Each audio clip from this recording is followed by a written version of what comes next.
I mean, you're just gonna do the readings. I'm gonna check the sound real quick and see if we can see how it's looking on the sound.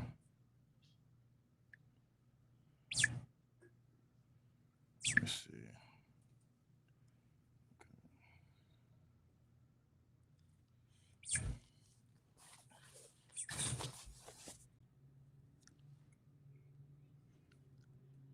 Testing 1 2.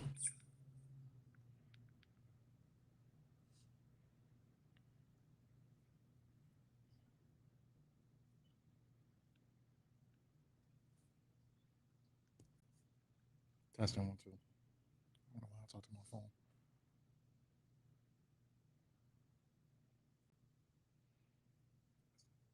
Okay, my mic is good. Can you talk real quick? Let me see.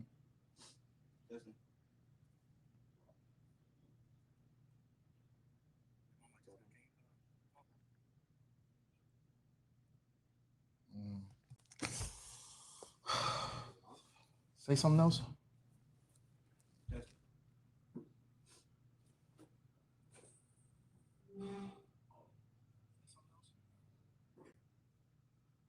All right, that's cool. Just try to speak as loud and clearly as possible. We'll just get this going.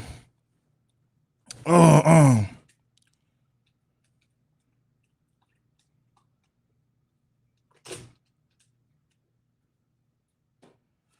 All right, let's do this. Let's get right to it. Right to it.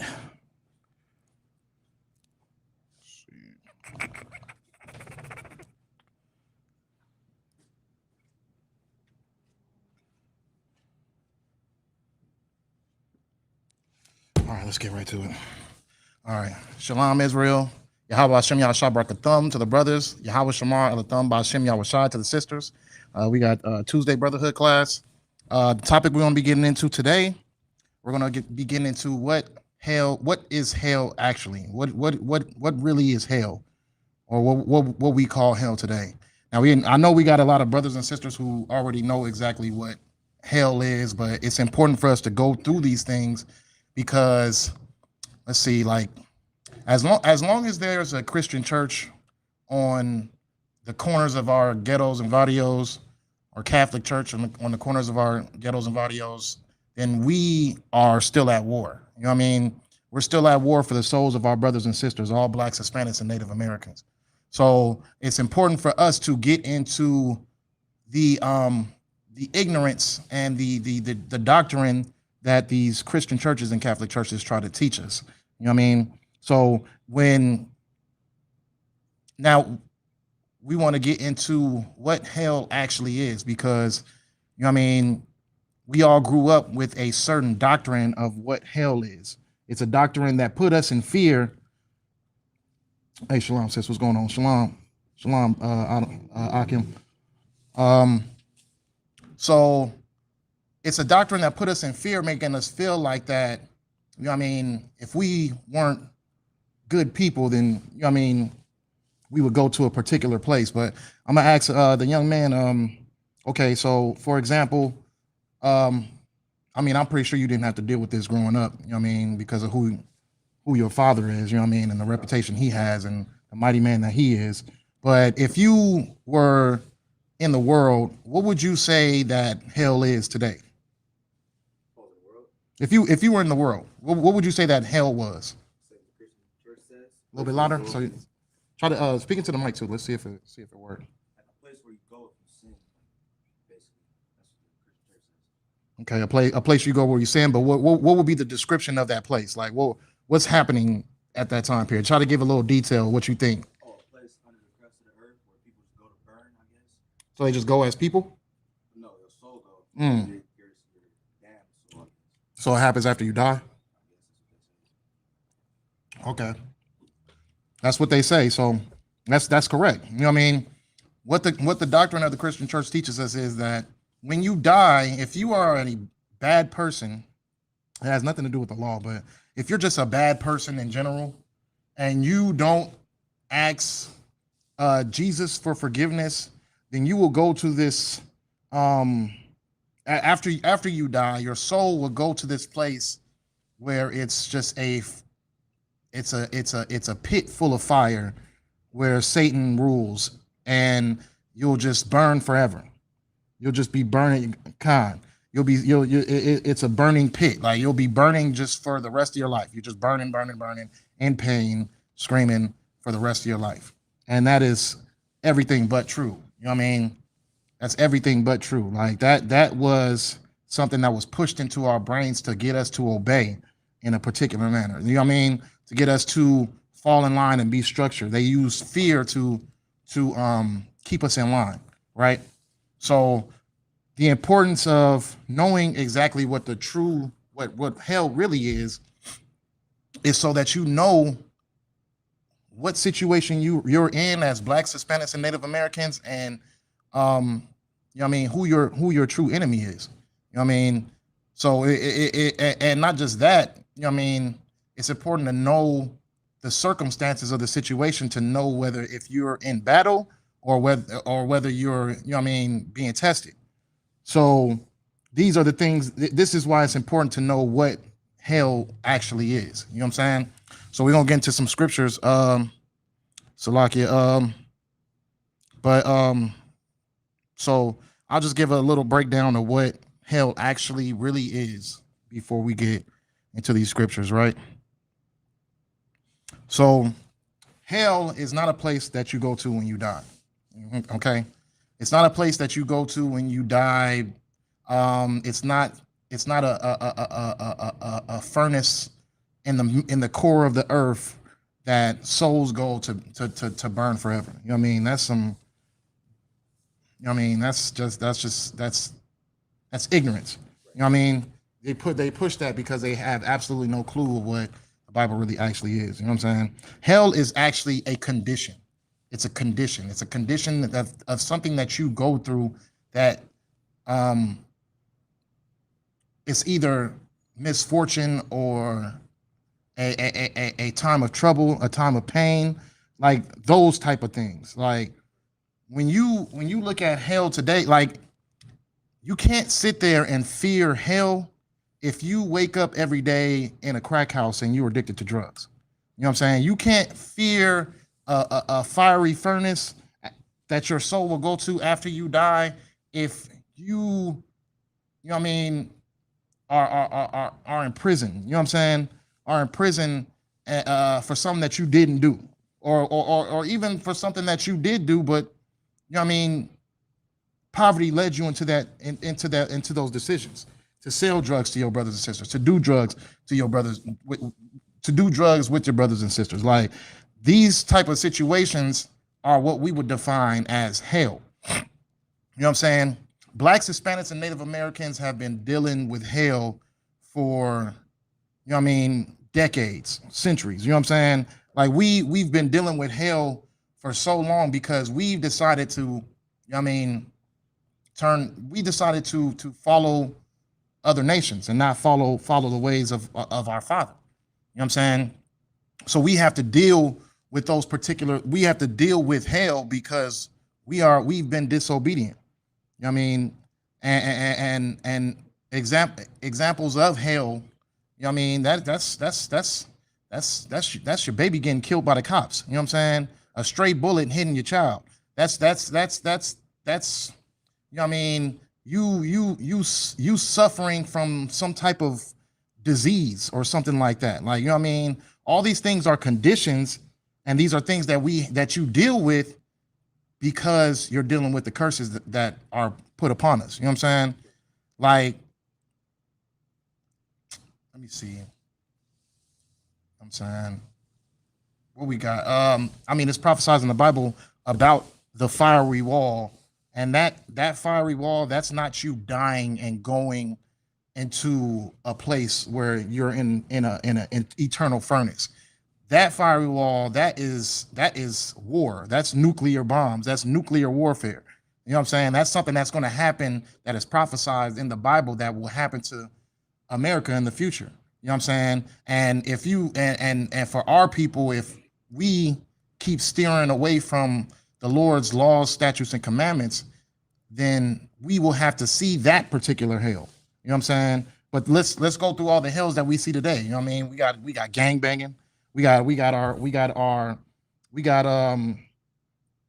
know what I mean, brothers and sisters can't get jobs. You know what I mean? The prices of just living by itself has been going up to a rapid level, and you know what I mean, we still sitting over here working for pennies on the dollar. You know what I'm saying? Working for crumbs. Like that's hell. That's hell when you're struggling to feed your family.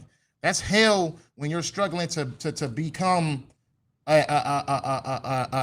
citizen in a heathen nation. You know what I'm saying? Those things are hell. And our oppressors reassure that we as a people, not speaking for the minority, but for the majority, our oppressors reassure that we stay in this hell, that we continue to keep suffering in this hell. They don't want us to thrive as a people. They don't want us to be above them as a nation. You know what I'm saying? So they reassure that a majority of our people are in that suffering, are in that poverty, are in that are going through that what's the word I'm looking for? Salakia. Um are going through that programming to make you feel like you need to kill your brother when you see him. You can't even walk up the street because you decided to bang a particular set, and if the wrong person driving up the street, they see you, they're gonna kill you. You know what I'm saying? All these things are conditions of hell, and all these things are things that our brothers and sisters have to suffer through. You know what I mean? Under these curses. I know that these things are under our ignorance of not knowing who we truly are and why we should truly serve the Lord. You know what I'm saying? These are the things that these are the conditions of hell that we are going to have to deal with. So let's get into the scriptures, man. Let's get into the scriptures as far as what hell actually is. Now, you got different examples of, you know what I mean, priests and prophets explaining what hell is. We'll go through those. Let's see. Let me get Job 1:6. Job is perfect. Job is perfect for a condition of hell because you see what Job had to go through. What did Job go through? Job lost everything. You know what I mean? He lost his kids. He lost his home. He lost his harvest. He lost everything. You know what I'm saying? Like he lost everything. Lost his money, lost everything. You know what I'm saying? And not just that, he suffered through even um physical disorders like boils and stuff like that. Like he was going through so much turmoil in one time period. He suffered in just one particular time period. And Job suffered in that time period because of something that he didn't know. He didn't know that he actually had the strength to get through all these particular things that he was going through. Because God knew the strength that he had in him. You know what I mean? God said that he was a perfect servant. You know what I'm saying? The way that he was walking, the way that he was serving the Lord, he was walking perfectly. And you can see it because at the end of the day, he suffered, but he didn't turn. He didn't curse the Lord. You know what I mean? He didn't stop having faith that things could get better. You know what I mean? He definitely suffered. He definitely was confused. He didn't understand, but within that non-understanding, he was a representation of really the strength and the dedication and the fear of the Most High. You know what I'm saying? That's what his life was based on, and he didn't get it at that time period. He just knew that he was in a condition. He was suffering. He was in hell. You know what I mean? And the reason, and while he was dealing with that hell, you know what I mean, he was in confusion also. He didn't know why he was going through. But all in all, at the end of the day, it seemed as if it was hell to him, but really he was, you know what I'm saying? Really, he was just being a perfect representation of what it truly means to be a servant of the Lord, right? So go ahead and let me get Job 1:6. The book of Job, chapter 1, verse 6. Now there was a day when the sons of God came to present themselves before the Lord, and Satan came also among them. And the Lord said unto Satan, Whence cometh out? Then Satan answered the Lord and said, From going to and fro in the earth, and from walking up and down in it. And the Lord said unto Satan, Hast thou considered my servant Job, that there is none like him in the earth, a perfect and an upright man, one that feareth God and escheweth evil? Verse 9, Then Satan answered the Lord and said, Doth Job fear God for naught? Sir? For naught? Salakia. I'm Salakia. Let me see. Does Job fear? Which verse you on? Verse 9. Verse 9. Not. Come. Verse 10. Hast not thou made an hedge about him, and about his house, and about all that he hath on every side? That thou hast blessed the work of his hands, and his substance is increased in the land. But put forth thine hand now, and touch all that he hath, and he will curse thee to thy face. And the Lord said unto Satan, Behold, all that he hath is in thy power. Only upon himself put not forth thine hand. Okay, that's the description of what was going. 3 more. Okay, I mean, do your extra credit if you got to also, Salaki. Oh, you got 3 more extra credit? Okay, Salaki. Okay, so this is the description of exactly what was going on. Pretty much what I was getting into as far as, I mean, the Lord using Job as a representation of, I mean, the fear of the Lord or the strength of the Lord. You know what I'm saying? Like Job was all those things. Like he went through his time of confusion, his time of suffering, but at the end of the day, he was just being a representation, even though he didn't know he was being a representation. It's like I was trying to look for this. I was trying to look for the precept when he said that he was in hell. So like I didn't put it. I did not put that in my notes, but let's see. Let's see. I'm gonna get that in a second, but go to let's go to Jonah 2:1. So that being in the description of Job's condition of hell. I'm gonna get the precept right now with Job saying that he was in hell. But Jonah went through a certain particular condition also. Now what is Jonah's situation? Jonah was ordered to do something as far as serving the Lord. You know what I mean? He was ordered to go to a particular place and to speak a particular subject. Now Jonah didn't want to do that thing, so he tried to flee. He tried to run, and he tried to run away from the Most High, which was you know what I'm saying is completely impossible. But he tried to run away, and for that, because he did not choose the work, he had to endure a condition of hell. Now, what was that condition? He got on the ship to try to flee. You know what I mean? The Lord cast you know what I mean, strong winds, strong waves, like to the point where the ship was going to sink. And you know what I mean, come to find out, Jonah was just like, you know what I mean, okay, well, you got me. You know what I mean? So he says, in order to save the ship, he jumps off and he jumps into the sea. You know what I'm saying? In order to save the ship and the people on the ship. So he jumps into the sea and he gets swallowed by a huge fish. You know what I'm saying?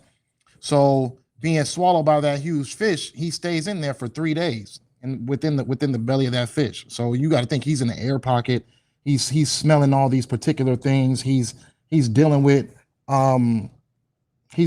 this the struggles of trying to breathe, to try to, you know what I mean, just to stay alive in general.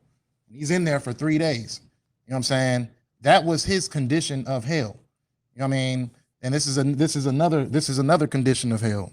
This is just someone having to deal with a particular situation. Let me get Jonah 2:1 real quick. I don't want to speak too much and then give out the representation like Job. But go ahead, let me get Jonah 2:1. The book of Jonah, chapter 2, verse 1. Then Jonah prayed unto the Lord his God out of the fish's belly, and said, I cried by reason of mine affliction unto the Lord, and he heard me. Out of the belly of hell cried I. Out of the belly of what? Out of the belly of hell. Now, is he dead? Wow. Is he a spirit that already he already perished right after the fish swallowed him? He's alive, right? So out of the belly of hell, showing that, hell is not a place where you go to. He didn't say, I'm about to be in the belly of hell after I die in this fish. He said, I'm in the belly of hell because of his condition of what he was going through while he was swallowed by that fish. But go ahead, read that one more time. Salakia. From the beginning, one more time. The book of Jonah, chapter 2, verse 1. Then Jonah prayed unto the Lord his God out of the fish's belly, right, and said, I cried by reason of mine affliction unto the Lord, and he heard me. Out of the belly of hell cried I, and thou heardest my voice. For thou hast came into the deep in the midst of the seas, and the floods compassed me about. All thy billows and thy waves passed over me. Right. So hell was not a place he was going to after he died within the fish. Hell was something he was going through at that particular moment. He was in the moment. He was in that hell at that moment, right? He's not explaining it as some place that he's going to go to in a second. That was something that was happening right then and there, right? So give me let's go to Job 26 and 4, and let's just get that Job explaining hell also out of the way real quick.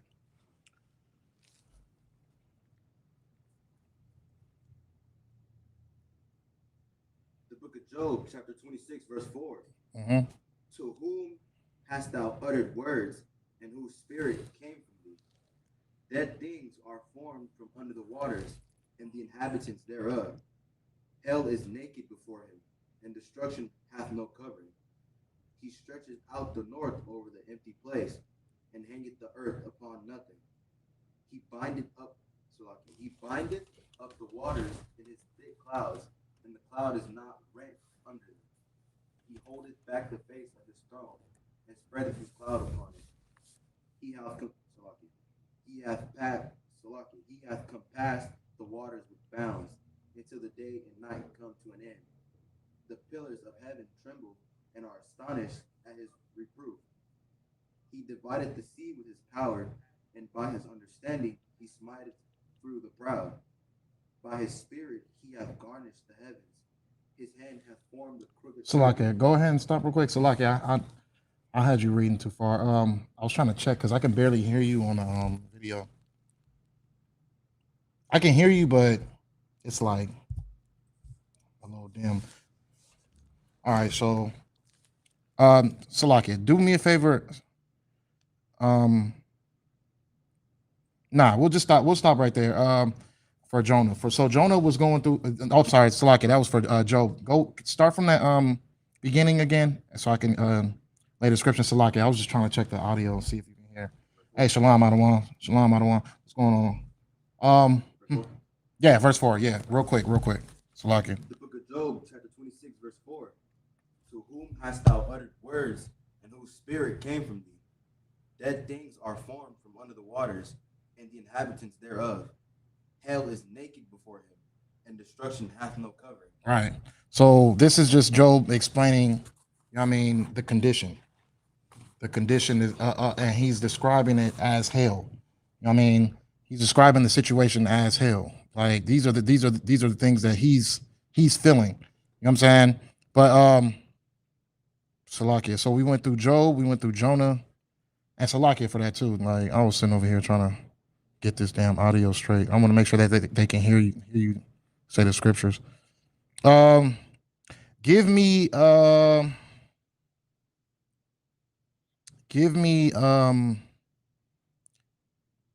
Give me Psalms 86 and 13. Stay in the 86 and 18. 86 and 13.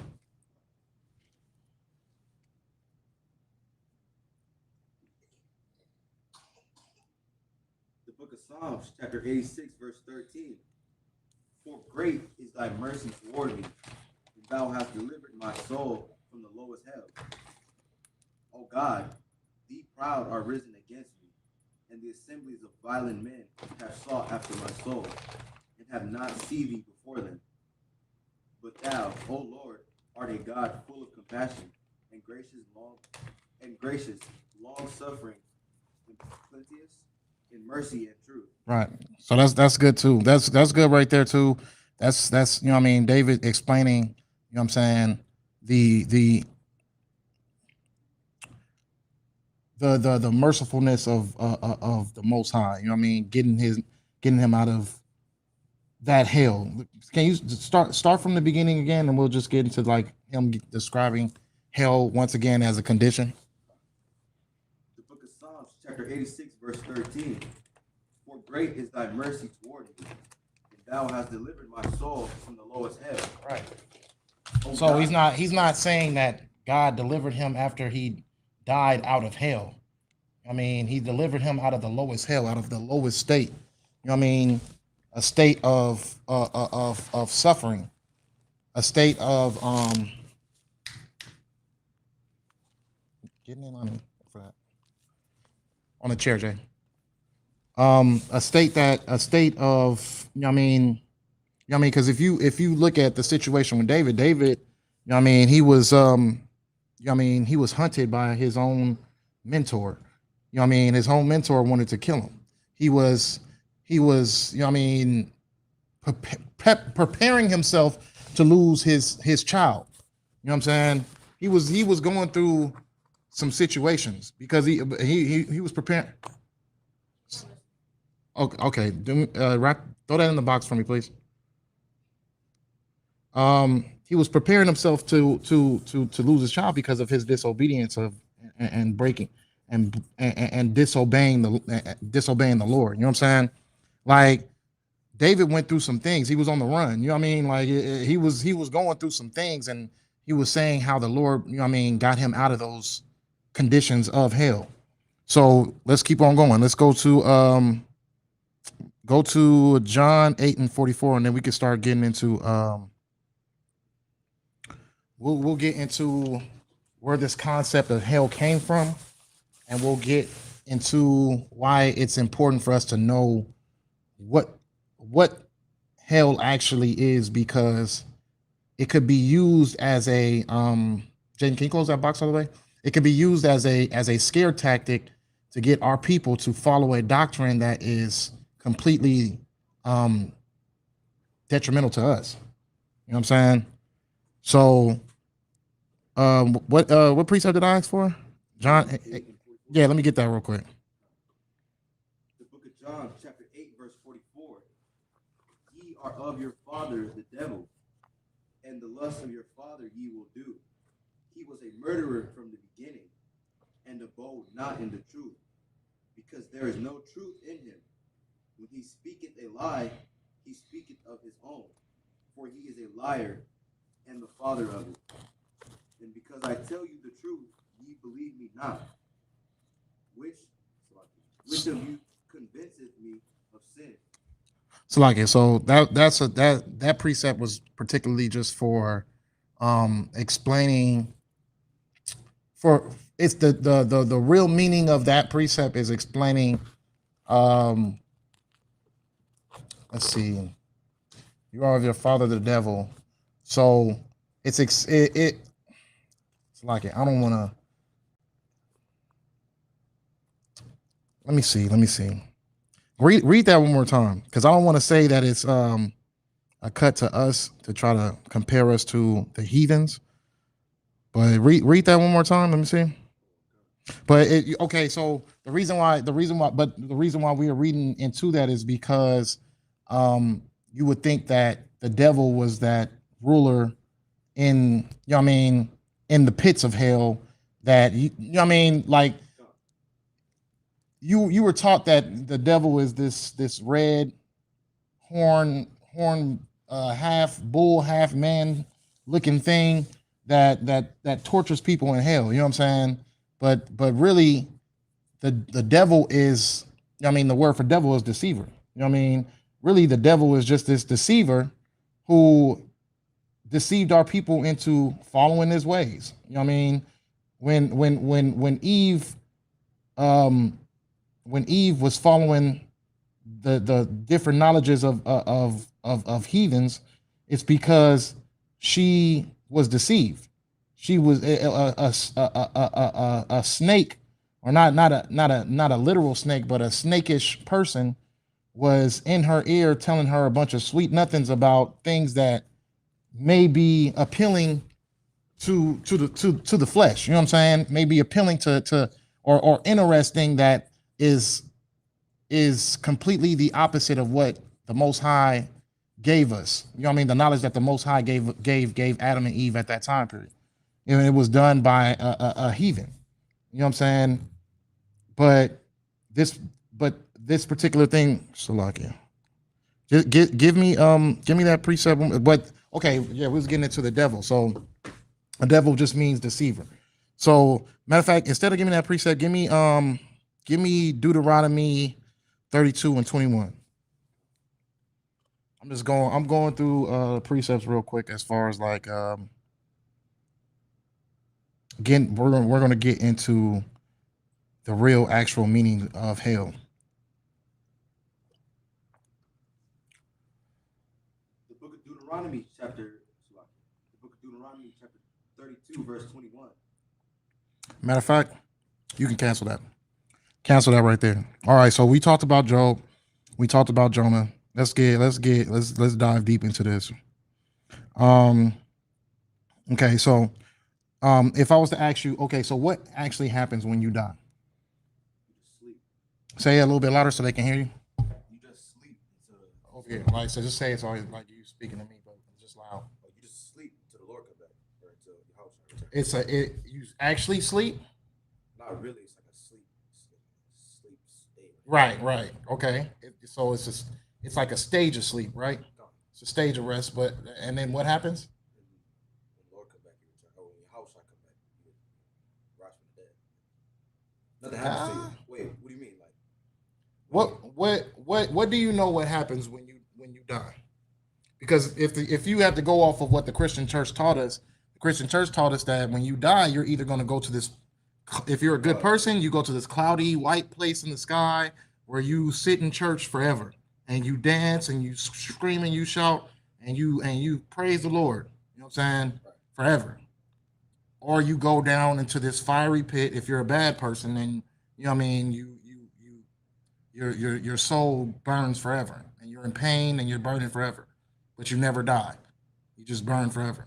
right. Now, as far as what you know, what would you define as far as what happens when you die? You're in a sleep-like state until your house shall return. So nothing really happens. You're in a sleep-like state until your Yahushua returns. You're just resting. So that does that mean that Abraham, or I mean any Issachar or Judah, does that mean that they're still in a sleep-like state until Yahushua returns, or have they came back already? What are you talking about as far as reincarnation? Okay, so that's a word. So reincarnation. What about reincarnation? Come back as come back as a different, well, not a different person, same soul. Different. I don't know how to put it. I'll help you out. Just give me what you think you know so You far. come back. Well, it's either you're in a sleep-like state until your house shall return, or you get reincarnated if you didn't fulfill your purpose while you were here, Okay. while you So were alive. so what? So I get what you're trying to say. So what I'm gonna put it as, you right about when you die, you go into a sleep like state. That's like a stage of rest until you return. It's not until Yahweh comes back though. You know what I mean? Because we've all been here before. You know what I mean? All of us. You know what I mean? My son, my daughter, you, me, we've been on this planet We've been on this earth before. So Yahushua is not back yet, but we still have been here before. So yes, you're right also about reincarnation, right? So when you die, you go into the sleep-like state, your soul returns to the Lord. Let me actually get that preset, but your soul returns to the Lord, and then you come back, you know what I mean, at a certain time period. That could be, I mean, 4 generations. It depends. You know what I mean? It's all depending on what the situation is. But that's up to the Lord. You know what I mean? We ain't got control over when we come back. All we know is that for sure we will come back. That's why the Lord says, you know what I mean, that in a time all of Israel will be saved. That doesn't mean that we will die eventually before we're all saved. That just means that there will come a time period where we're all saved from this captivity that we were brought into. You know what I'm saying? From the curses that were put upon our people, right? So it's not particularly when Yahushua comes back, but you know what I'm saying? It's more so that you die, you go into a sleep-like state, you know what I mean? And you come back within your bloodline, right? So if you died Judah, you coming back Judah. Right, like that. You know what I'm saying? So that's what happens when you actually die, right? Let me get so it's because you said reincarnation. Let's get into a couple of precepts on that. You'll have an apocrypha, huh? You got one?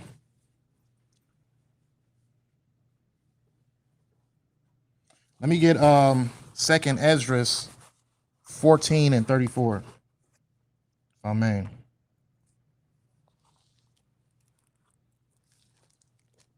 Hey, Shalom, sis, what's going on? 14 and 34. So we spoke about reincarnation. Let's prove it. You know what I'm saying? The book of Second Ezra, chapter 14, verse 34. Therefore, if so be that you will subdue your own understanding and reform your hearts, ye shall be kept alive, and after death ye shall obtain mercy. For after death shall be the judgment come. For after death the judgment shall come, when we shall live again. Oh. And then shall the names of the righteous be manifest, and the works of the ungodly shall be declared. Let no man therefore come unto me now, nor seek after me these 40 days. So I look. Okay, so stop right there. So let's get back to it. You know what I mean? After you die, let's say that you are a wicked person before you die. You know what I'm saying? After you die, that doesn't mean that you just escaped. You know what I mean? You come back and you just live a whole new lifestyle and you start all over again. No. You got judgment to face from the prior life that you lived. You know what I'm saying? So if you died a wicked bastard, then you didn't dodge judgment. When you come back, you still got to face that judgment. You know what I mean?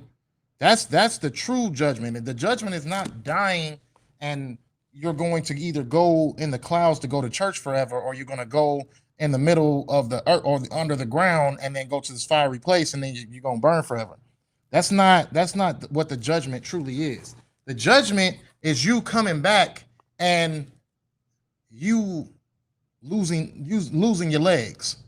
You know what I mean, having to come back blind. You having to come back in particular situations and scenarios where you're dealing with consistent hell consistently. You know what I'm saying? That is actual judgment. You know what I'm saying? Because you could be brought back on this planet not knowing why you're dealing with certain situations that you're dealing with, but you're dealing with it because of the person that you were in the past life, and you won't even know it. You know what I'm saying? You wouldn't even know. And that's you got to know the God that you serve, because the Most High doesn't forget. You might forget. You might just be thinking everything's all fine and dandy, and you just walking around as if everything is just copacetic, and then next thing you know, boom. You know what I'm saying? Like, you struck with some type of, you know what I mean, virus, some deadly virus, or you stuck with some deadly disease. and you don't know why this is happening. You feel like, oh yeah, well, I've been a good person this whole time. I've been cool this whole time. Like, I mean, that could be an example of your judgment. Not saying that that's the only reason that you might be going through something, because you know what I mean. When you have the example with Christ, when the Pharisees were asking Christ about this blind man, you know what I'm saying, and they asked whether if it was because of the reincarnation or because it was because of his parents doing something wrong. I mean, Christ is just like it maybe it's not none of those things. It may be just a situation where this man was supposed to be an example of how powerful the Most High is when I put my hands on him and he can see again.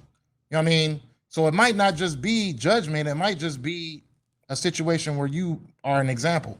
But if you're dealing with a certain situation where you feel like, damn, like this is horrible, like this is terrible, and it's like really there's no answer to it, more than likely you're facing some type of judgment from being wicked from the past life. You know what I'm saying? More than likely. And when you look at the state that we're in right now, brothers, like there's situations that's been out here in San Bernardino where I've seen, you know what I mean, friends get killed with their own father. You know what I'm saying? Now you can't explain situations like that. You know what I mean? The son getting killed with his father. You know what I mean? You can't explain certain situations like that, but you don't know what led into that situation. You know what I mean? Not saying that it was deserving, not saying that it wasn't deserving. You know what I mean? But you just don't know.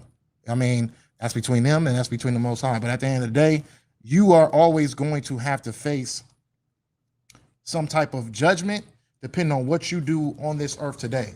So you might sit over here and be feeling all fine and dandy within your lifestyle, within your sin, you know what I mean, doing what you're doing, you know what I mean? You could be out there just, you know what I mean, killing brothers just because they from a different setting. And you probably might live to be old and gray, and you got these old stories about how you used to run the block and everything like that, but that doesn't mean that you escape judgment. You know what I'm saying? Because who knows what that person is going to have to suffer through when they come back. You know what I mean? Because of those innocent lives that they took, or because of those brothers, because of them harming their own brothers.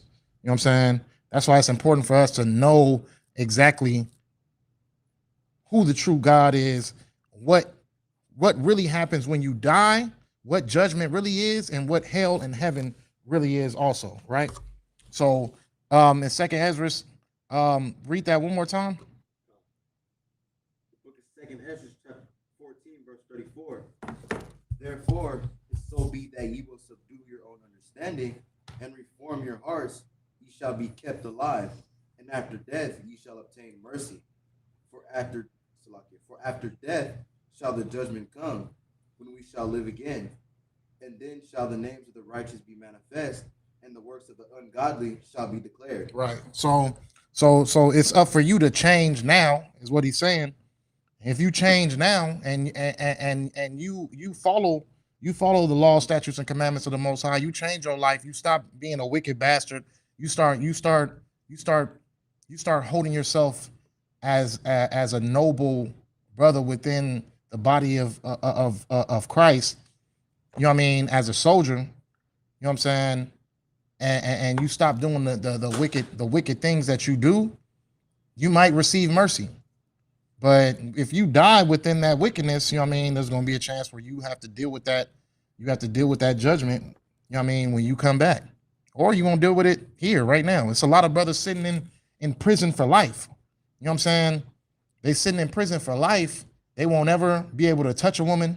They won't ever be able to eat a decent meal. They won't ever be able to have a secure and healthy night sleep because they too worried about who gonna, you know what I mean, who gonna do this to them or who gonna do that. Like, you know what I'm saying? Like, it's brothers that's dealing with that situation right now because of the wickedness that they decided to do while they were sitting on this earth today. You know what I'm saying? Selling drugs to selling crack and dope and all these different pills and heroin to your own people, you know what I'm saying? And destroying your own people. You know what I'm saying? Doing, even taking those things, even whoring yourselves out there. Like, you dealing with a judgment that you weren't able to escape for the next life, but you dealing with that for this life. You know what I'm saying? You can't call when the Lord's judgment comes about, but at the end of the day, you having to deal with that hell while you're here, and that is actual hell. You know what I'm saying? Like if you haven't had your research done for what the lifestyle is like being in prison or being in some type of solitude or jail or anything like that, do your research and you'll see what hell really actually is. You know what I'm saying? You sitting in this, you know what I mean, this 20-foot room, two people, you know what I'm saying? Just two bunks, and that's all you got. Two bunks and a toilet. And that's all the room you got. That's all you got. You know what I mean? No window to look outside. You probably won't ever know what the sun looked like ever again. You know what I'm saying? That's true hell. That's the action. That's a condition of hell. You know what I'm saying? And that's a judgment that we face today. You know what I mean? Even our time period within our slavery. You know what I'm saying? Being enslaved, having to sit back and watch your grandma be raped, watch your mom be raped, watch your father be brutally murdered, and probably sometimes him be raped. You know what I'm saying? Like these things were happening to us during the time of slavery. That's a condition of hell. That's a hell that we dealt with, you know what I mean, because of us choosing to be wicked, choosing to live like heathens. You know what I'm saying? That's a condition of hell. Salaki. Hey, Shalom Lord Christ, Adawan. What's going on, sir? But let's keep going on. So we did second Esdras. Let me get Ecclesiastes chapter 3 and verse 16.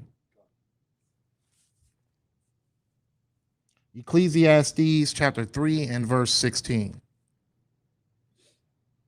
The book of Ecclesiastes, chapter 3, verse 16. And moreover, I saw under the sun the place of judgment. Wait a minute. Read that one more time. And moreover, I saw under the sun the place of judgment. Remember that. You know what I'm saying? Remember what that's saying right there. Remember what that's saying, and we'll go through it. But go ahead, keep reading. Read it from the beginning one more time. The book of Ecclesiastes, chapter 3, verse 16. Hey, Shalom Lord Christ. What's going on, Atazan? What's going on, Adawan? Shalom Lord Christ. And moreover, I saw under the sun the place of judgment. Right. That wickedness was there, and the place of righteousness, that iniquity was there. Right. I said in mine heart, God shall judge the righteous and the wicked, for there is a time, therefore, every purpose and for every work. I said in mine heart concerning the estate of the sons of men, that God might manifest them, and that they might see that they and that they might see that they themselves are beasts. Okay, Salaki, do me a favor. Start from the beginning one more time, and we're gonna break this down real quick. The book of Ecclesiastes, chapter 3, verse 16. Right. And moreover, I saw under the sun. Okay, so what's under the sun? Earth. That's exactly Earth. Earth is under the sun. You know what I mean? When you're thinking of this place, this Christian place called heaven, you would think that'd be above the sun, right? You think that'd be above and beyond all that stuff. You know what I'm saying? It'd be a realm somewhere outside of this universe that is God's realm. You know what I'm saying? That is a place of clouds and white robes, and you can sing and dance with your wings on your back, and I mean your halos on your head, and you're gonna praise and you're gonna uplift all the homosexuality in the choir and all that stuff. You know what I'm saying? Like that's what Christian churches get you to believe. You know what I'm saying? Really, what is it saying in Ecclesiastes? It's saying under the sun, right? So under the sun is the earth. So hell is on the earth. You know what I'm saying? Heaven is on the earth. But go ahead, keep going. Yeah, go ahead. And moreover, I saw under the sun the place of judgment, that wickedness was there, and the place of righteousness, that iniquity was there. Right. I said in mine heart, God shall judge the righteous and the wicked. So this judgment is happening on earth. Go ahead. For there is a time, there for every purpose and for every work. I said in mine heart concerning the estate of the sons of men, that God might manifest them, and that they might see that they themselves are beasts. Right. That's good right there. So just showing that, you know, what I mean, this place of judgment is not happening in the sky. It's not happening in this cloudy area above the universe. You know what I'm saying? It's not happening in the Earth's core or underground. It's happening right here on Earth.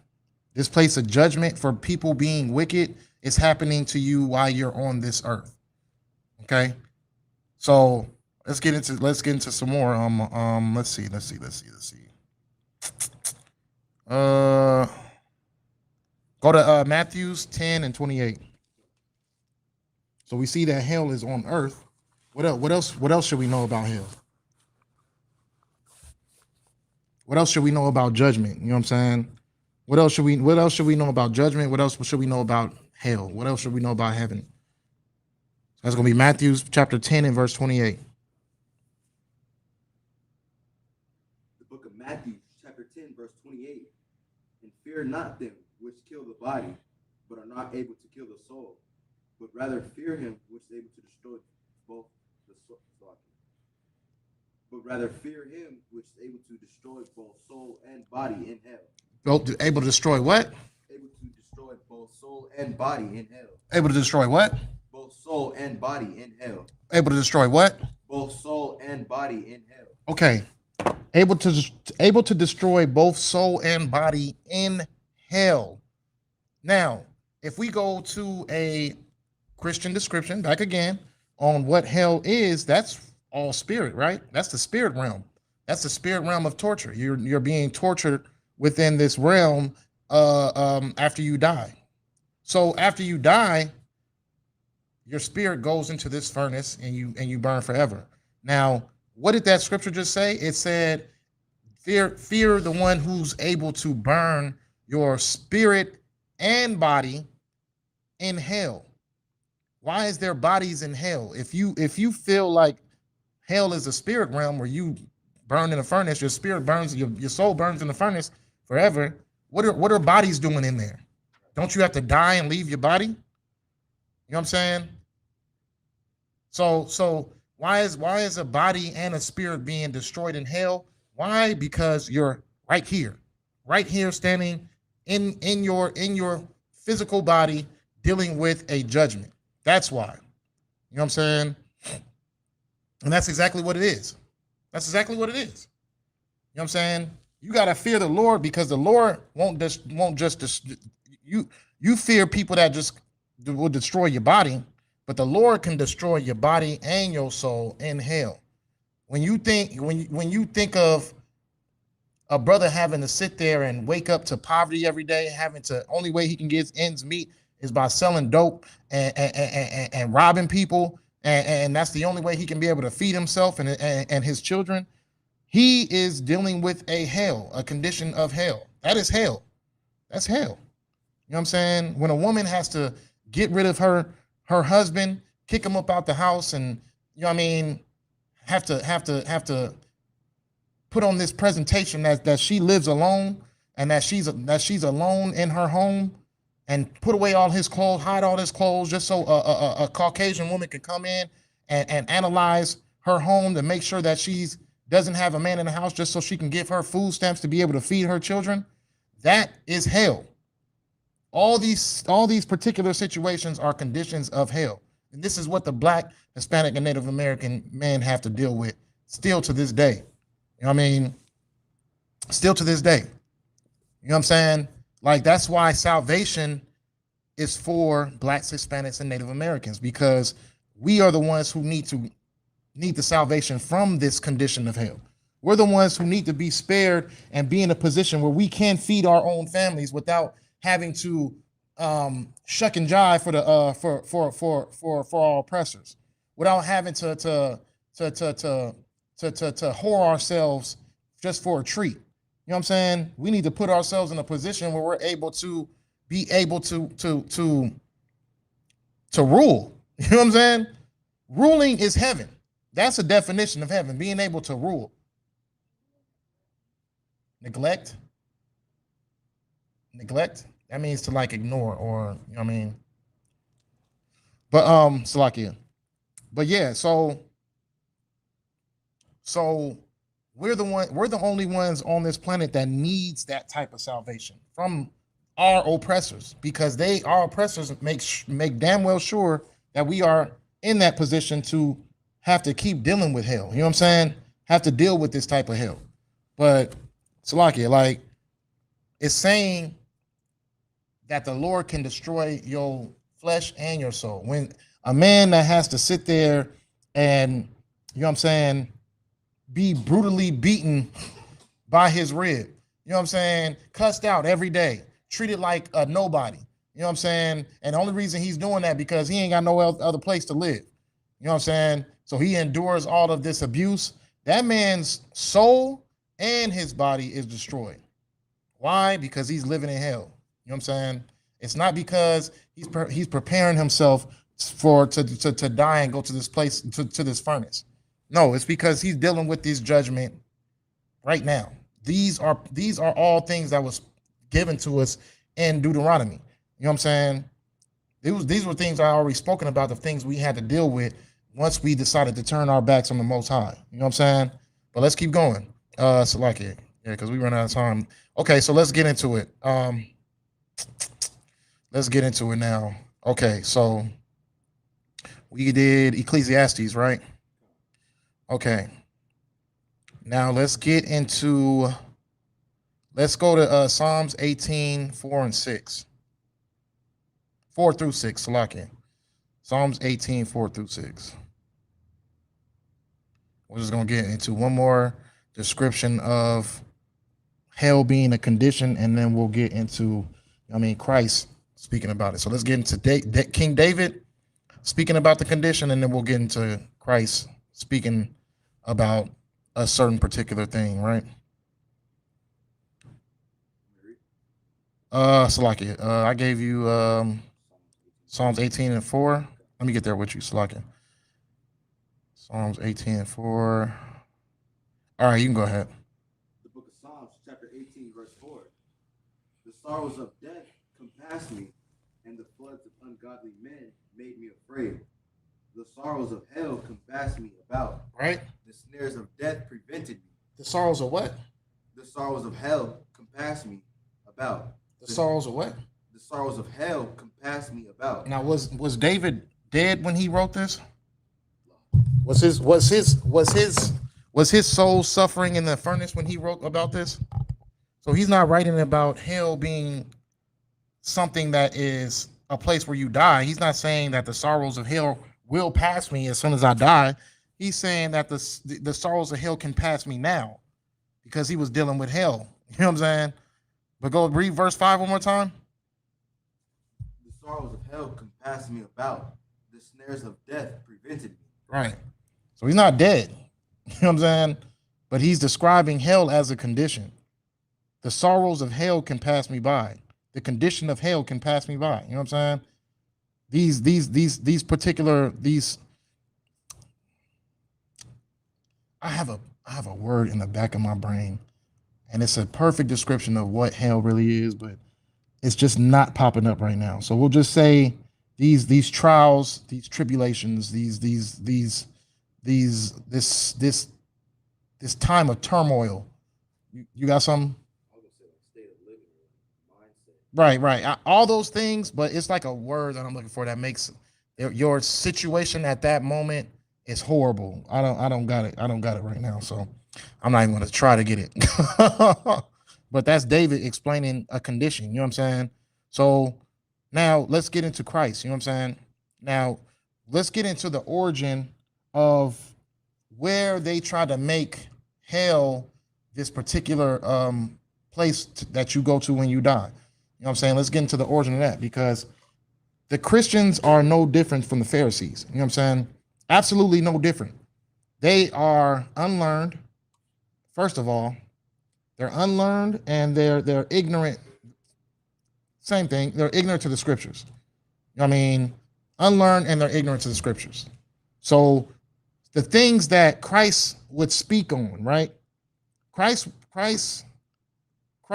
explains a certain situation that happened when a particular man died and another particular man died.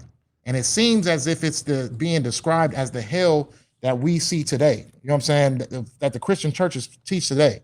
But it's completely the opposite, right? Because when Christ spoke to the Pharisees, what do you think he was speaking to them? Do you think he was speaking to them literally?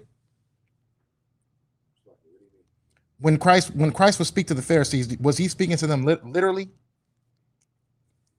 Lie. He was not speaking to them literally. He was speaking to them in what? Thank you. Good job. The perfect. He spoke to them in parables. You know what I'm saying? He wouldn't. He's not speak. He spoke to them in parables because they were ignorant. They were ignorant, and it didn't matter. It didn't matter what he because at the end of the day, all in all, whatever Christ told them, they didn't give a damn. They didn't care. It wasn't the situation wasn't for them to learn something. The situation was for them to prove him wrong, that he's not the Messiah, that he wasn't the savior for Israel. You know what I'm saying? That was their motive. Why did they want to do that? Is because they were no different than the churches that we see today. They dealt with heathens. They were all just for money gain. They didn't want this savior to come and save the people who they were raping them for every dollar they had. You know what I'm saying? What been like you save them, you take away our business. And that's why their goal was to prove that this person is not the Messiah. This person is not the person who God sent to bring salvation to all blacks, Hispanics, and Native Americans. He was not that person. That's what they wanted to choose. That's what they wanted to prove. So it wasn't for them to learn something. They weren't really trying to learn anything within as far as the scriptures, because business was good as it was for them at that moment.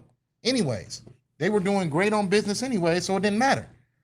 So they didn't care what Christ was saying, and Christ brings that, and Yahushua brings that out. Okay, so let's get into that, but let's get into, you know what I mean, proving that that when Christ spoke to the Pharisees, it was all in parables, and that's important to know, because what he's going to say to them in the scripture that we're about to get into, you would think that is the description of the hell that's being brought out in the Christian churches. So let's get into it. It's going to be, let me see. It's going to be Slovakia.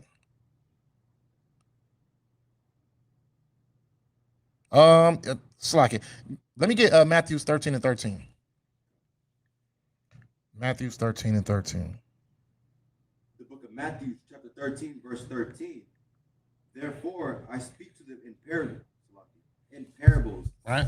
Because they seeing see not, and hearing they hear not. They see. Read that part all over again, a little bit louder. The book of Matthew, chapter 13, verse 13.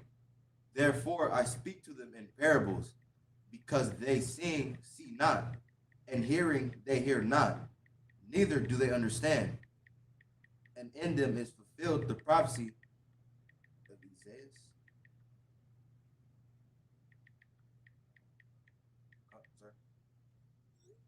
You said Isaiah? Elias? Let me see. E-S-A-I-A-S. Slovakia, let me get to it real quick. All right. Yeah, yeah. Yeah, you just go with Isaiah. And in them is fulfilled the prophecy of Isaiah, which saith, by hearing ye shall, by hearing ye shall hear, and shall not understand. Right. So Christ is saying that, you know what I mean, I speak to them in parables because they don't understand the scripture. They don't understand what we call the Holy Spirit. You know what I mean? The zeal of the Most High. They don't understand that. All they understand is what they want to understand. So everything that he's saying to them is spoken in parables, because regardless if he says it or not, they still won't get it. If he spoke in parables or not, he still won't get it. So Yahushua is using his intellect and how and he's speaking to them in a way where it's just like, okay, he's kind of demeaning them in a way, because everything he's saying, like, they won't get it. You need that zeal to be even under to be able to understand what he's even speaking about, and that's something that they lacked of. Why? Is because they didn't really they didn't care about Christ. They didn't give a damn about Christ. They didn't give a damn about the zeal of the Most High. They gave a damn about their money, and that was it, right? So so he says, therefore I speak in parables, because they seeing see not, and hearing they hear not. So regardless of whatever he tells them, they're not going to get it anyways. They won't understand anyways, right? So this is the Lord saying that he speaks to them in parables, right? So let's get to a situation where he's actually speaking to them in parables, right? Let's go to we're gonna go to let's see, go to Luke 16 and 19. Now, when we hear about this right here, when we read this right here, it's going to sound a lot like the Christian church's definition of what heaven and hell is, right? But we're going to break it down. We're going to get into the actual true meaning of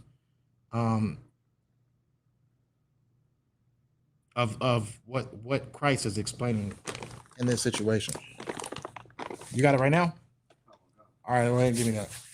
Oh, you just read through that right now, and then we'll break it down after you get through the scripture real quick. Just go ahead and read until you get to the end of the chapter, and then we'll go through it.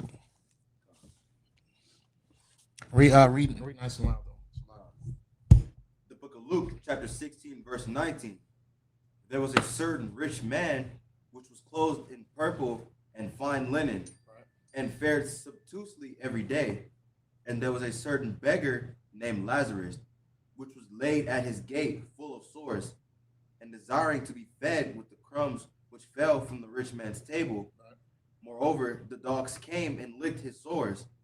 And it came to pass that the beggar died, and was carried by the angels into Abraham's bosom. To Abraham's bosom. Into Abraham's bosom. Right. The rich man also died and was buried. And in hell he lift up his eyes. And in what? And in hell he lift up his eyes, being in torments, and seeing Abraham, and seeth Abraham afar off, and Lazarus in his bosom. And he cried and said, Father Abraham, have mercy on me, and send Lazarus, that he may dip the tip of his finger in water, and cool my tongue, for I am tormented in this flame. But Abraham said, Son, remember that thou in thy lifetime receivest thy good things, and likewise Lazarus evil things. But now he is comforted, and thou art tormented. And beside all this, between us and you, there is a great gulf fixed, so that they which would pass from hence to you cannot, neither can they pass to us that would come from thence. Then he said, I pray thee, therefore, Father, that thou wouldest send him to my father's house. For I have 5 brethren, that he may testify unto them, lest they also come into this place of torment. Abraham said unto him, They have Moses and the prophets, let them hear them. And he said, Nay, Father Abraham, but if one went unto them from the dead, they will repent. And he said unto him, If they hear not Moses and the prophets, neither will they be persuaded that one rose from the dead. Which verse you on right now? That's the end of it, 31. Okay. So let's break through this from line to line, right? So you have Christ giving this parable, right? This parable is super heavy.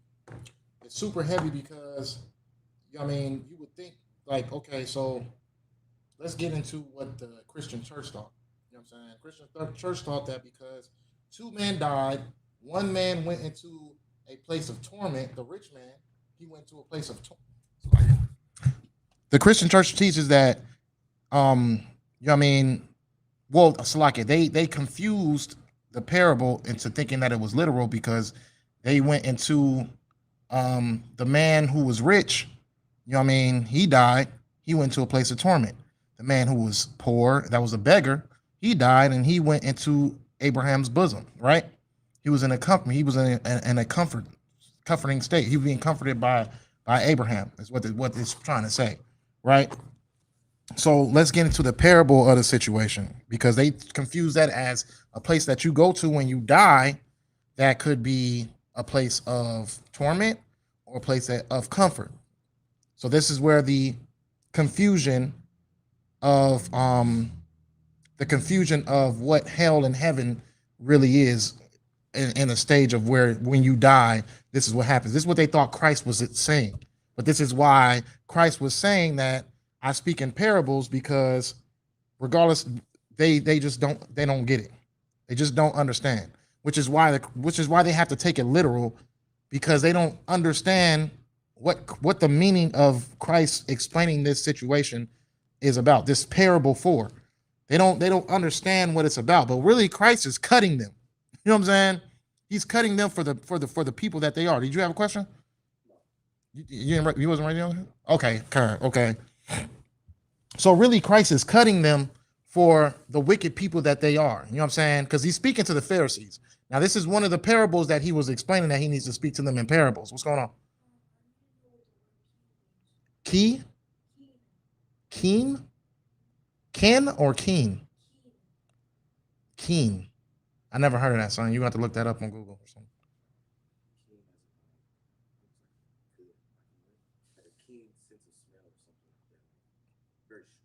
Oh, like strong. Okay. Yeah, King. I'm okay. Try that. You just hold that. I'm almost done. Just hold it. Salakia, Israel. But okay. So this is the situation, right?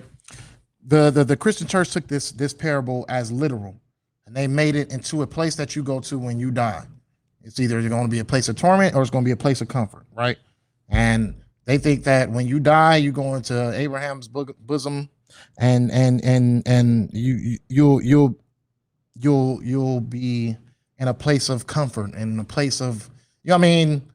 That's what they're trying to. That's what they confuse the parable as. But really, it's Christ cutting the Pharisees, right?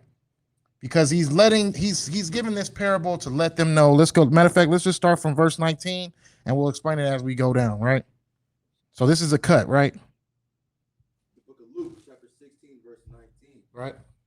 There was a certain rich man which has clothed in purple and fine linen. Right. So there's a rich man who's clothed in purple and fine linen. Just pretty much saying this rich man, he's living lavishly. You know what I'm saying? There's this particular person, he's just living lavishly. He's living above his means. Go ahead. And fared sumptuously every day. And there was a certain beggar named Lazarus. Okay, so he fared sumptuously every day, which meaning that he made substantial amounts every day. He was just completely wealthy. You know what I'm saying? He gained riches every day. And then they had a certain beggar whose name was Lazarus. Go ahead. Which was laid at his gate full of sores. Jay, get a tissue, please. Which you said, which laid at the gate full of sores? Which was laid at his gate full of sores. Okay, so this particular beggar is suffering, right? Go ahead, keep going. And desiring to be fed with the crumbs which fell from the rich man's table. Okay, so he's desiring to be fed. So let's get into what the actual meaning of this actually is, right? So there's this man who's in fine linen. He's making lots of money, and he's, you know what I mean, he makes a substantial amount of money, and he's wealthy, and guess what? He's also wicked. Now, if you was to explain that for a particular certain social group today, how would you explain that? Who is that?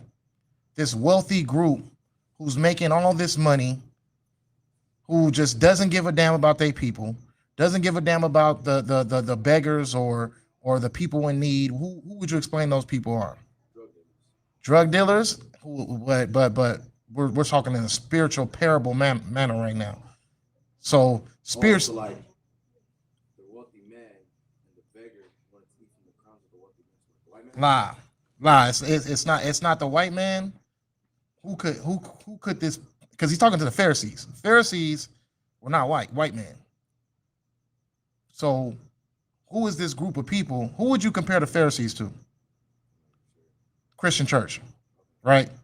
You would compare them to the Christian church. Why? Is because the Pharisees were raping our people financially at that time period, giving them false doctrines to make them give their money. You know what I mean? The little bit of money that we had, because we were, you know what I mean, at that time period, Bethlehem, you know what I mean, Israel was a ghetto. You know what I mean? You know what I mean? That's why they say what good could come out of Nazareth. You know what I'm saying? Because at that time period, we were in the ghetto. We were in San Bernardino. We were in Compton or Inglewood, or you know what I mean? Like we were in those particular situations at that time period. So this particular man, this wealthy man, which is this wealthy group of people who didn't care about the poor, because when you look at the Christian church today, what Christian member has benefited from going to a Christian church? What Christian member has gotten wealthy because they went to a church? None of them. They've more so lost money by giving their money to the church, more so than actually benefiting from going there. You know what I'm saying? That's a fact. And that's no different from the Pharisees. So Christ is using this rich man to explain the Pharisees. He's cutting the Pharisees without them knowing who they actually really are in this parable. In this parable, they are the rich man in fine purple linen. You know what I'm saying? Now, who is the beggar? Lazarus. Who was that? There you go. You know what I'm saying? Blacks, Hispanics, and Native Americans. You know what I'm saying? That's who the people who are being are the beggars who's asking for a crumb. You know what I'm saying? So that's the comparison that you get between the two. But go ahead, keep going. Moreover, the dogs came and licked his sword. Now, who are the dogs? Who did Christ explain who are dogs? I'm not sure because I don't know whose swords they came to lick. Was it Lazarus or the wealthy man? He was licking the sores on Lazarus. Lazarus was full of sores while he was the beggar, and he was full of sores. And the dogs came and licked those sores. Now, who are the dogs? Okay, say that you got a big gash on your arm, right? Say you got like a big old satchel on your arm, you know what I'm saying? And a dog comes and lick it. Is that going to feel good or is that going to hurt?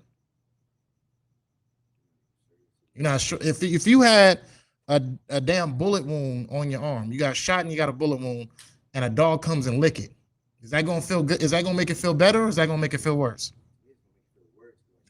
It's not just to you. That's to the world. It's going to make it feel worse because it's a dog licking you. You know what I'm saying? That doesn't feel good. That's going to make it worse. You know what I'm saying? So who is this dog that's coming and licking those sores?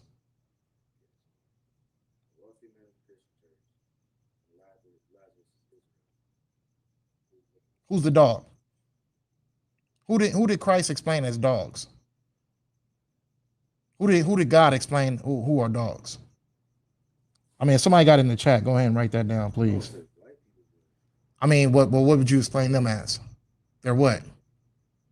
Them as a nation are what to Christ? To the Most High. What are they?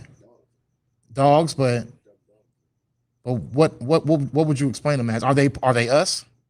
So will that make them? Thank you. So that would make the heathens. The heathens are the dogs, right? The heathens are the dogs that came and licked the wounds of the beggar. So us being in that position of being in poverty, being in a begging situation, allow dogs to come and lick those sores that are on us. Those sores just being like a situation of us not knowing the actual truth. So being able to be taken advantage of from different nations, right? That's a dog coming to lick the sores. Okay, you got that? All right. So heathens were able to come and take advantage of us because of the stages of our oppression, right? But keep going. And desiring to be fed with the crumbs which fell from the rich man's table. Moreover, the dogs came and licked his sores. So the desire, before we get into that, he says the desire to what? And desiring to be fed with the crumbs which fell from the rich man's The table. desiring of being fed that's coming from the rich man's table. So if you is sitting in church, they tell you to tithe because of what? They tell you to tithe. They tell you to give your tithes because of what? To help the church, and not just what? What's going to happen to you?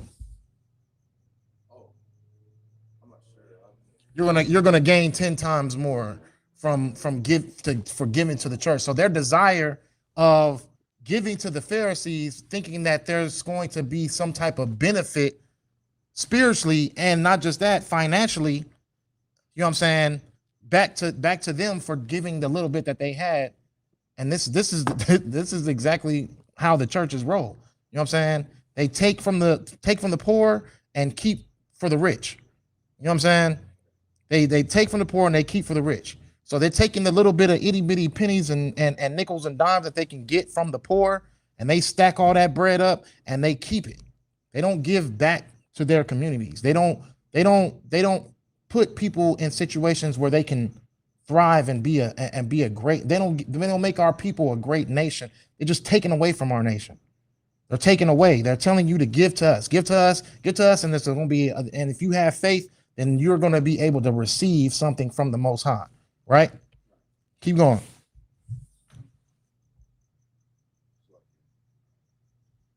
And it came to pass that the beggar died and was carried by angels into Abraham's bosom. The rich man also died and was buried. And in hell he lifted up his eyes, being in torments. And then what? And in hell he lifted up his eyes, being in torments. And then what? And in hell he lifted up his eyes, being in torments. And hell. So the rich man is in hell now. After his death, he's in hell. He's in this place of torment, and he's lifting up his eyes. And what does he see?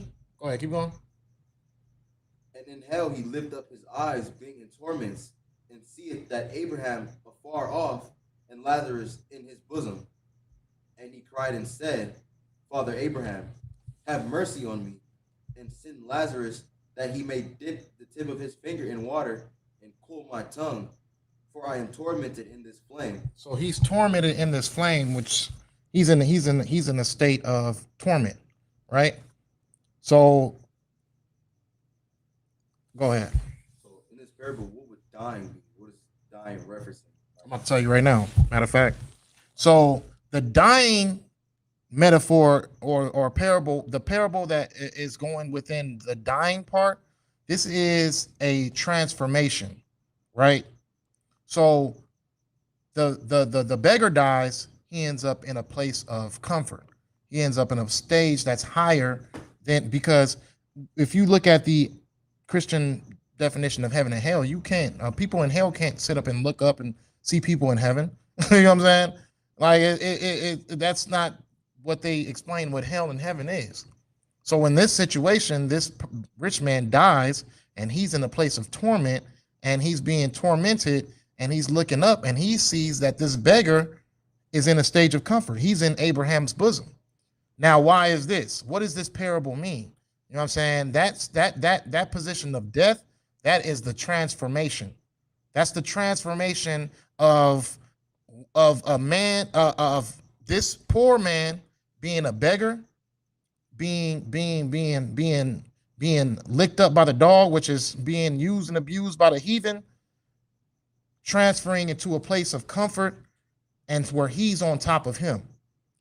And now this rich man is envious and in a stage of depression and a stage of hurt, where he's looking at this beggar and he's just like, you know what I'm saying? He's seeing the beggar in a stage of comfort, being in Abraham's bosom. You know what I'm saying? Abraham being mentioned because we are the children of Abraham. You know what I'm saying? So okay, so where was I at? Where are we at as far as the parable? Okay, so you went to death being the transformation. of, you know what I mean, the poor man, the man that's oppressed, the beggar, the man that's being used and abused, which is all blacks, Hispanics, and Native Americans, being transferred into a position where they are on top, right? And the rich man, the oppressors, who who didn't give a damn about the beggar, didn't give a damn about none of that stuff. He was wealthy within his means of his life, transferring to a stage of torment, right?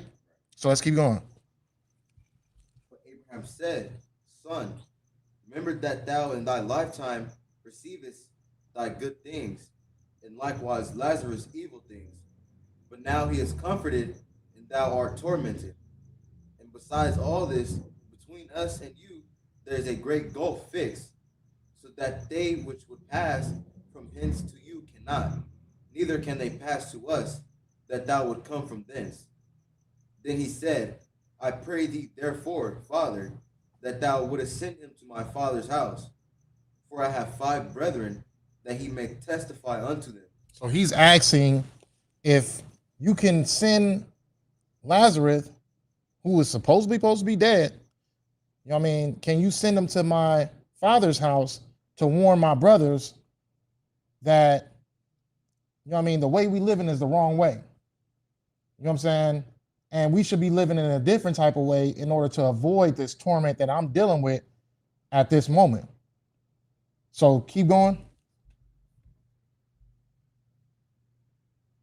I can start from 28. For I have 5 brethren. For I have 5 brethren. Go ahead. For I have 5 brethren, that he may testify unto them, lest they also come into this place of torment. Abraham said unto him, They have Moses and the prophets, let them hear them. And he said, Nay, Father Abraham, but if one went unto them from the dead, they will repent. And he said unto him, If they hear not Moses and the prophets, neither will they be persuaded thou one rose from the dead. Okay, so let me explain that part. So these people, Salaki, I was explaining as heathens, but Salaki, not just heathens, but also these people who have taken advantage of God's chosen people and kept them in a position just no different than the Pharisees, kept them in a position of poverty and kept them in a position of ignorance, kept them in a position where they had to suffer. You know what I mean? Where they were begging for crumbs, like how we do today. You know what I'm saying? Like, kept them in that position, and then the tables turning, the stage of change happens, which could be like how the death happens in that parable. It's a stage of change where now this person who used to flourish is now in a state of torment, and the person who used to beg is now in a high state. You know what I mean? That's over that person. So him begging that, okay, go warn my brothers, go warn the people that we're doing the same thing I'm doing, which is taking advantage of our people, sitting over here, putting our people in positions where they had to suffer. You know what I'm saying? Taking the resources away from our communities and keeping it in our pockets, in our bank accounts, and using it for nonsense. You know what I'm saying? Like, warn those people that this is what's going to happen if they continue to keep doing what they're doing to God's chosen people. This is what's going to keep happening. This is what is going to happen. What's happening to me is going to happen to them. So have your people go warn my people. You know what I mean? That what do we do today? What are we doing today as far as being in the ISUPK? We're warning our people, right? We're warning the wicked ones as well as the ones who are under some programming that our oppressors given us that put us in a position where we continuously keep serving the heathens. You know what I'm saying? We are warning our people to get out of that mentality, to step really into the mentality of the Most High. You know what I'm saying? To follow the ways of the Most High. We're warning our people about that. You know what I'm saying? So this is how deep that parable goes. You know what I'm saying? Like, you know what I mean? I don't want to compare it to rap because that's way deeper than rap. You know what I mean? That's deeper than rap. Like, you know what I'm saying? But all in all, it's like it's poetic. You know what I'm saying? It's poetic because Pharisees didn't even know that they were being cut at that time period. So he's sitting over here and he's telling them about, and then he's asking Lazarus to, he's asking Abraham, which is, I mean, he's asking God's chosen people to warn his people that this is what's going to happen to you if you continuously keep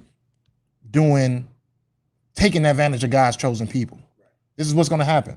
So Abraham in the parable replies like, you know what I mean, you had your prophets Moses, you had your prophets, you know what I mean, you had all these different, you had Noah, you had Moses, Salakia, you had all these different prophets from warning you about this stuff already.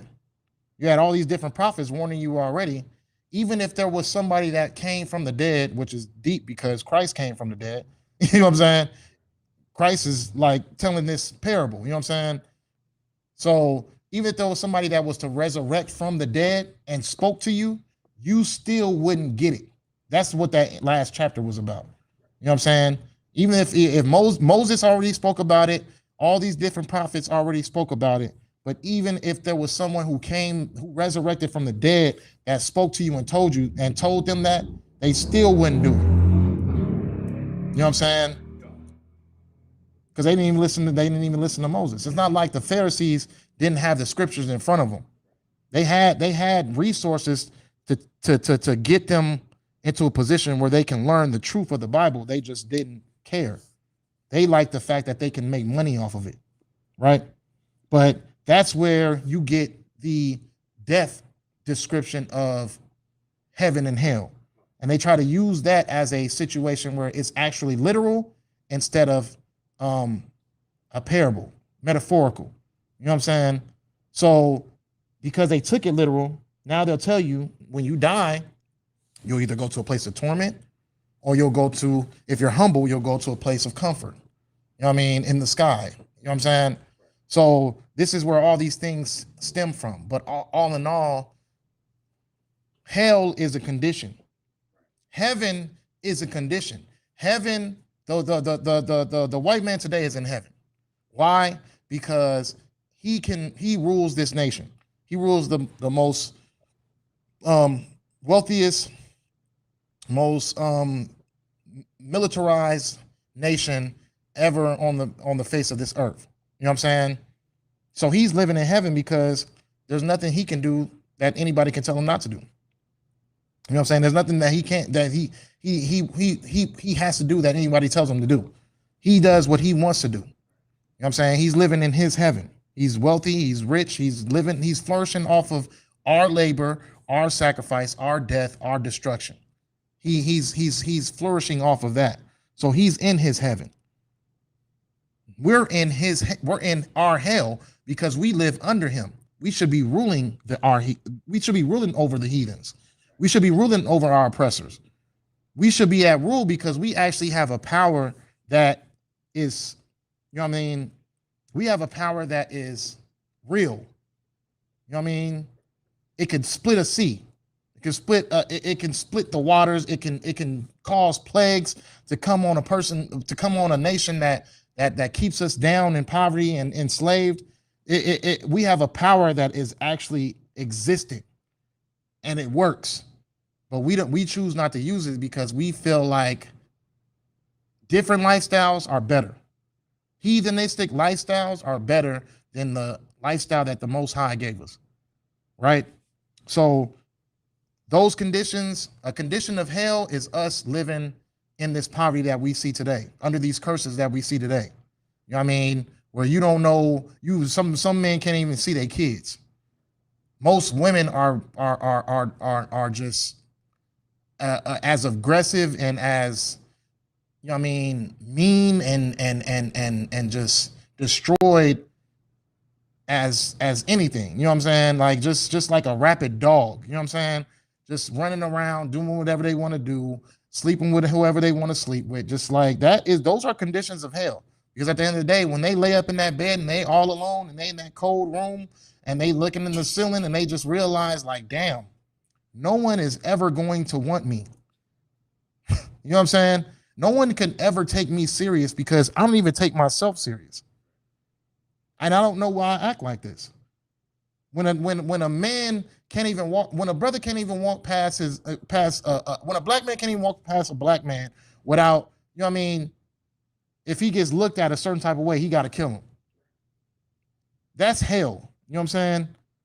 When you seeing your children being destroyed and raised by a wicked woman, you know what I'm saying, and you can't get to them, you can't guide them into a better position because you can't even get in contact with them. That's dealing with hell. You know what I'm saying? And these are the things that the Most High and Yahweh Shai Mashiach is going to give us salvation on. All of this conditions of hell that we deal with, this is what we're going to get salvation from, because we won't have to deal with this within our heaven. You know what I'm saying? Our heaven is going to be in our homeland, under authority, in authority, and in a position where we are royalty. We are ruling. You know what I'm saying? We are above all other nations, and it shows. It's not just something that is written in a book anymore. Now it's actually showing that these people are really God's chosen people. That's the difference in the heaven and hell that we deal with. We're living in hell right now. You know what I'm saying? Now, how do we get ourselves into heaven? You know what I mean? We don't have to die to do it. You know what I'm saying? We don't have to sit there and wait till our last breath to say, oh yeah, Lord, I'm sorry for what I did. Can you please forgive me? And then I'm gonna end up in this white area right after my last breath. No, you can end up in your heaven right here on this earth. All you have to do is follow the Most High statutes and commandments. You know what I'm saying? All you have to do is get into the body of Christ and follow the ways that He wants us to follow. Follow this brotherhood. You know what I'm saying? That's how you get your heaven. And that's what we do today. You know what I'm saying? That's why we are on the job. You know what I'm saying? So all in all, you know what I mean, those are the differences. That's the true meaning of hell. Hell being a condition. You know what I'm saying? A terrible condition. The conditions that we see every day within this damn, you know what I mean, poverty that we live in under this heathen nation. That's hell. You know what I'm saying? And where you go from there is where you go from there. You know what I'm saying? So now let's get into what heaven actually is. And we'll get into that. You know what I mean? We probably get into that into another class. You know what I'm saying? But all in all, you know what I mean? Shalom, Israel. Thank you for tuning in. Yeah. Fuck you. All right. You got something? Good. Okay. All right. Shalom, Israel. Yahweh Shem Yahweh Shai Barak Thumb to the brothers. Yahweh Shamar and Thumb Bashem Yahweh Shai to the sisters. The water for tuning in.